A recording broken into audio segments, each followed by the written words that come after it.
रूस और यूक्रेन के बीच लगातार जंग तेज होती दिखाई दे रही है। मौजूदा एक ताज़ा हमले में रूस में यूक्रेन ने हमला करके कई लोगों की वहां पर इस हमले में जानें गई हैं। लेकिन सबसे पहले हम बात कर लेते हैं अमेरिका और ईरान के बीच चल रही जंग, जहां कोई सीज़फायर तो नहीं हुआ है लेकिन एक तरह की जंगबंदी है। और ताज़ा हालात ये कह रहे हैं कि शायद अब अमेरिका इस जंग से बहुत जल्द विड्रॉ कर लेगा और इसे लेकर के इजराइल में सबसे ज़्यादा बेचैनी है। और इसकी सबसे बड़ी वजह है खाड़ी के देश। आपको याद होगा कि जब अभी मौजूदा दौर में जब जंग चल रही थी अगस्त के महीने तक, इस दौर में जब एक रोज़ ट्रंप की तरफ से ये कहा गया कि वो एक बड़े हमले की तैयारी कर चुके थे ईरान पर, और वो हमला ऐसा होता,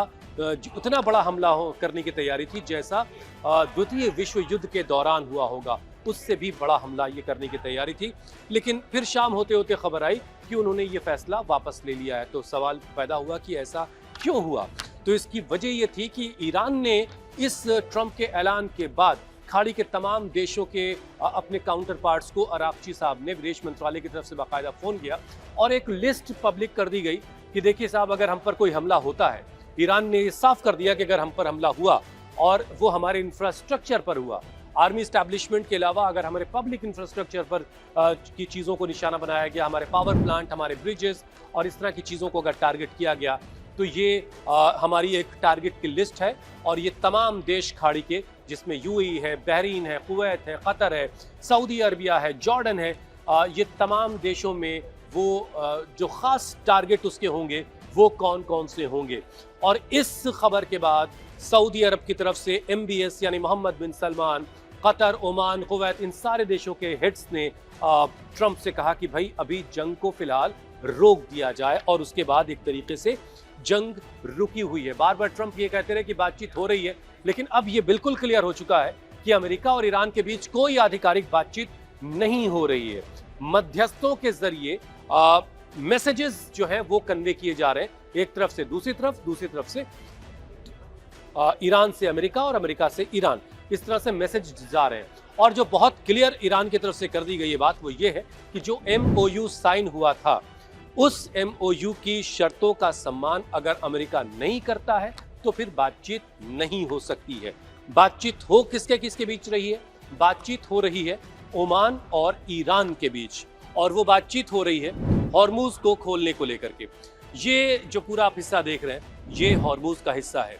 तकरीबन 5 महीने की जंग ये पूरा हिस्सा ईरान का झेल चुका है, और उसके बावजूद भी कहीं से टस से मस होता हुआ ईरान नजर नहीं आया। और फिल वक्त जंग थमी हुई है, और बातचीत अब जो है हॉर्मुज को खोलने को लेकर के ईरान और ओमान के बीच चल रही है। ये दो देश आपस में तय करेंगे कि ये रास्ता कैसे खुलेगा, कैसे यहाँ से सुरक्षित शिपिंग होगी, कैसे दुनिया का 20% से ज़्यादा की जो तेल की आपूर्ति इस रास्ते से होती है वो कैसे मुमकिन की जाए।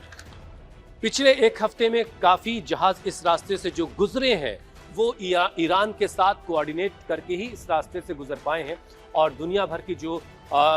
इंश्योरेंस वाली कंपनियां जो शिप्स का इंश्योरेंस करती हैं, उनको भी इस बात में ज़्यादा दिलचस्पी है कि अगर ईरान से कोऑर्डिनेट करके हम यहाँ से निकल सकते हैं तो उससे बेहतर क्या है कि ईरान को अगर के साथ कोऑर्डिनेट कर लिया जाए। अब ज़रा इसमें जो पेच है वो भी आप देख लीजिए। जो ये आप देख रहे हैं प्री कॉन्फ्लिक्ट रूट, ये जो रास्ता आप देख रहे हैं ये पहले का रास्ता है, जंग से पहले का रास्ता, और ये ईरानियन रूट है जो ईरान के वाटर से, ईरान के टेरिटोरियल वाटर से, और ये ओमान का टेरिटोरियल वाटर है, ओमान का रूट है। बीच में जब MOU के साइन होने के बाद जो वो एग्रीमेंट एक तरीके से टूटा और ट्रंप ने कहा कि सीज़फायर अब खत्म होता है 7 अगस्त के बाद, तो उस वक्त आखिर हुआ क्या था, जरा सा वो भी एक बार आपको याद दिला दूं। अमेरिका ने कुछ देशों को उकसाया और ये कोशिश की कि वो ओमान के टेरिटोरियल वाटर से यहाँ से जहाज़ों को निकाल सके, और यही हुआ कि यहाँ से जब वो जहाज़ों को निकाल रहा था तब अमेरिका ने उन जहाज़ों पर हमला किया, और सारी जो बातचीत हो रही थी वो एक तरीके का टेस्ट कर रहा था अमेरिका